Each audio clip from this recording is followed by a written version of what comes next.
Hello, જય માતાજી અને જય શ્રી કૃષ્ણ. બધા જ કુશળ મંગળ હશો એ મારી હૃદયથી બહુ બધી શુભકામના છે. હવે તો હું લોગિંગ કરી રહી છું હમણાંથી. ખબર નહીં કેમ, પણ મેં કાલે કીધું હતું ને જેમ કે માણસોને કહેવા કરતાં આ કેમેરા સામે બોલી લેવું સારું.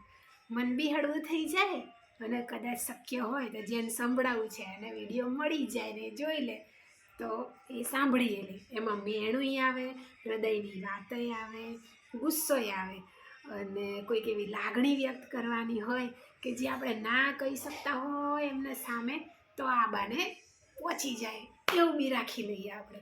બાકી હું મારામાં કેટલાક સુધાર કરવા માગું છું. બોલતા મને બોલતા તો બહુ જ આવડે, મને ચપ કરવું તો બહુ જ ગમે, પણ કેટલીક વસ્તુ ક્યાં કઈ રીતે વાત કરવી એ મને ફાવતું નથી. હું ખોટી જગ્યાએ ખોટા શબ્દોનો ઉપયોગ કરી દઉં છું અને એના લીધે થઈને મારા જીવનમાં બહુ ભડકા થતા હોય છે.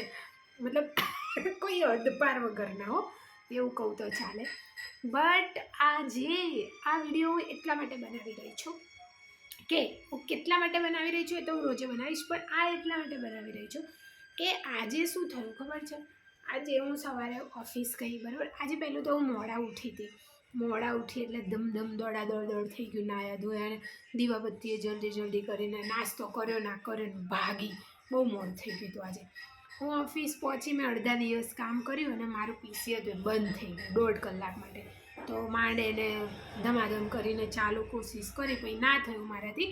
એટલે ભાઈ અમારે જે રિપેરિંગનું કામ કરે છે અમારા ઓફિસના જે વ્યક્તિ, એને બોલાયા અને પછી પીસી ચાલુ કરવામાં જ 5:30 થઈ ગયા. એટલે કંઈ કામ થયું નહીં. એટલે થોડું માઇન્ડ આમ શું કહેવાય, દિમાગ આમ થોડું ટેન્શનમાં હતું, કારણ કે નોર્મલ વસ્તુ છે, આજના દિવસનું કામ ના પતે એટલે કાલ સવાર પડે એટલે દાટ સાંભળવી પડે સાહેબોને, બરાબર. તો થોડું એના કારણે હું થોડી ટેન્શનમાં હતી. પણ પછી હું જ્યારે રસ્તામાં આવતી હતી તો થયું કે મારો તો એમાં કંઈ વાંક નથી ને, તો એમાં તો હું શું કરી શકું. કારણ કે શું થયું, કાલે રાત્રે મેં શું વિચાર્યું હતું કે કાલે સવાર પડશે એટલે કે આજે હું મારા કેટલાક કામ મેં નક્કી કરીને રાખ્યા હતા. કોડિંગના ડોક્યુમેન્ટ પૂરા કરવાના હતા, તો હું કાલે જઈને એ પૂરા કરી દઈશ. તો આજે આવું થયું કે અચાનક પીસી બંધ થઈ ગયું. તો ત્યારે મને એવું થયું કે શું આપણે જે ધારીએ થતું જ નથી.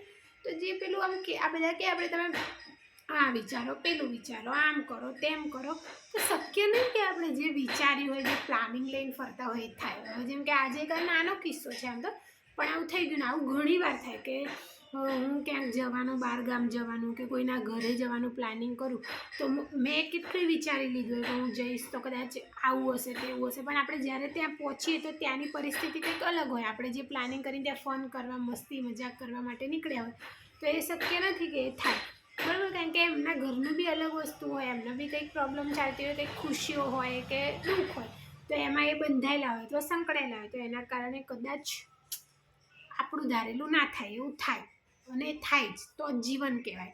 બાકી આપણા ધારેલું બધું થાય તો આપણે તો શું ધારી લઈએ, બાપરે બાપ, વિચાર આવે તો ટેન્શન થાય.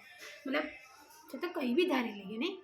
હા, પણ એ જ છે કે આપણે મનથી કંઈક કરીએ, કંઈક કામ કરીએ, કંઈક કરવાનું વિચારીએ તો એ થાય, એ શક્ય છે. અથવા થાય, અથવા તો એક વસ્તુ થાય, પૂરું થઈ જાય, અથવા 90% થાય કે જેનાથી આપણને એક રાહત રહે. કાં તો એ થાય ને કંઈક શીખવાડીને જતું રહે. એ માણસ અને કામ બંને લાગુ પડે છે, બંનેમાં આવું થાય, બરાબર.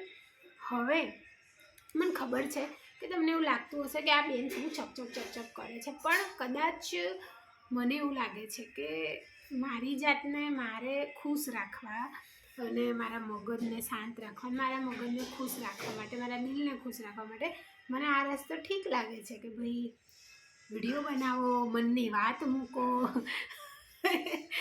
નહીંતર મને જે લોકો બહુ નજદીકથી જાણતા હશે, નજીકથી એ નહીં, બહુ મતલબ જ્યાં હું રહું છું, જે લોકો વચ્ચે હું નાની મોટી થઈ છું, મારા ઘરના સભ્યો, મારા કેટલાક ફ્રેન્ડ છે, પછી મારા ઓફિસના લોકો, મારા મગજ બહુ ગરમ થઈ જાય, મતલબ ગુસ્સો કોઈ કારણ વગર આવી જાય, હું ઇરિટેટ થઈ જાઉં.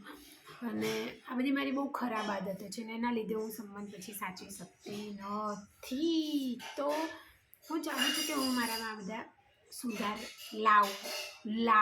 લાવીશ એવું નહીં કહેતી, લાવું. કારણ કે ઘણી વાર એવું થાય કે સામેવાળાના લક્ષણ એવા હોય તો હું એવું વર્તન કરી બેસું છું. એમાં બધી વાતે મારો વાંક હોય એવું જરૂરી નથી, પણ બધી વાતે મારો વાંક ના હોય એ પણ જરૂરી નથી રે. આમ તો હું ગાયક કલાકાર થઈ શકું, ના ના ના ના ના, એટલો બી અત્યાચાર હું તમારા લોકો પર નહીં કરું.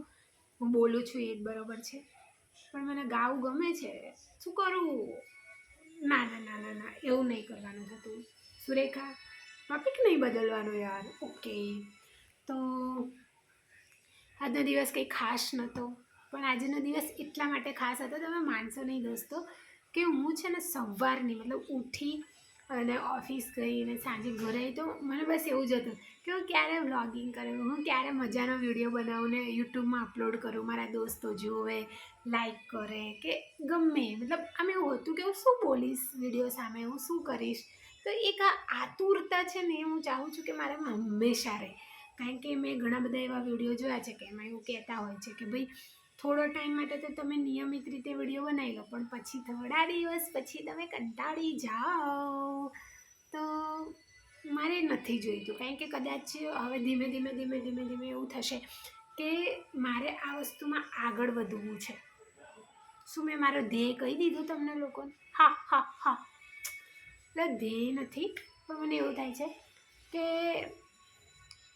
ખોટા લોકો જોડે ખોટી વાત કરીને ખોટું ટેન્શન લેવું એના કરતાં સાચા લોકો જોડે ખોટી વાત મૂકીને કંઈક શીખવું શું ગુનો છે.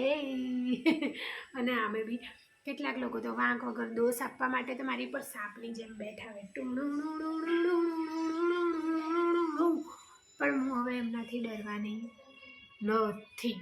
એ એટલા માટે કે હવે મને એ લોકોથી ફરક નહીં પડતો, કેમ કે ઘણા લોકો મારા જીવનમાં એવા છે, તમે જોયું મેં કયા ટોપિકથી ચાલુ કર્યું હતું, ક્યાં આવી ગઈ, પણ આવું થશે મારી જોડે, માફ કરી દેજો પણ થશે આવું.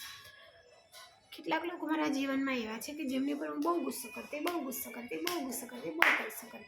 કારણ કે એ ક્યાંક ને ક્યાંક મારા દિલના નજીક હતા, એટલે મને ગુસ્સો આવતો હતો. હવે એમના હોવા ના હોવાથી મને કંઈ ફરક નહીં પડતો, તો મને હવે એમની પર ગુસ્સો બી નહીં આવતો, એ ગમે એ કરે એમના રસ્તે, બરાબર. બાકી તો કર્મ છે, કર્મના ફળ મળે છે, કારણ કે મને મળેલા છે, એટલે મને ખબર છે કે કર્મના ફળ દરેકને મળે છે ને ધરાઈને મળે છે. આપણે આટલું કરશું ને, આટલું સારું કર્મ, તો આટલા બધા એનું આપણને રિવોર્ડ મળશે, આટલું બધું આપણી સાથે સારું થશે. અને આપણે આટલું ખરાબ કરશું ને તો એના રિવોર્ડ આ 2 બોખલા ભરીને મળશે, અને 2 બોખલા ભરીને અને ખરાબ થશે. અને એવું થશે કે તમે ધાર્યું નહીં હોય, તમે કોઈને હળી નહીં કર્યું હોય, કોઈનું નામ નહીં લીધું હોય, તો એ વાંક વગર એવું માથે આવી જશે કે તમે વિચારી નહીં શકો કે સારું એ હો ક્યારે લાયે હમારે સાથ, તમે વિચારવા લાગશો. પણ થાય તો હું તો એટલું જ કહીશ કે હશે એ ટાઈમે આપણને લાગે કે ભાઈ મારો વાંક નહીં, આ જ ખોટાડો છે, આ દગાડો છે ને આ જ બધું ખોટું, પણ ના, એવું નથી. આ ભવના કાં તો ગયા ભવના એવા આપણે કર્મ કર્યા હતા જેનું પરિણામ આપણે ભોગવી રહ્યા છે. અને એમાંના મને તો બહુ જ અનુભવ છે, બહુ બધા અનુભવ છે, અને હું તો નવરી જ છું હવે, તો હું મારા અનુભવો શેર કરતી રહીશ. હવે તમારા જોડે આવું થાય છે, કર્મનું ફળ મળી રહ્યું છે, અત્યારે સારું મળી રહ્યું હોય તો એ કહેજો, ખરાબ મળી રહ્યું હોય તો એ કહેજો. બાકી તો જિંદગી છે, હું જીવું છું, તમે જીવો છો, પણ મજાની જિંદગી કેમ નહીં બનાવી, એ કંઈ હોય તમારી જોડે કહેવા જેવું તો કહેજો. કારણ કે યુટ્યુબમાં નોર્મલી આપણે ખોલીએ એટલે બધું બહુ બધું શીખવાડે છે, પણ બહુ યુટ્યુબ એ વાત સાચી. અને ચેટ જેમિની અલ્લા એની તો વાત શું કરવી, બાપરે બાપ, એની માટે તો હું આખો એક વિડીયો બનાવીશ. શું કહેવું તમારું? જોયું તમે, હું ક્યારના વાતો કરીએ છીએ, મને ખબર છે તમે મને સાંભળી રહ્યા છો. ચાલો બાય.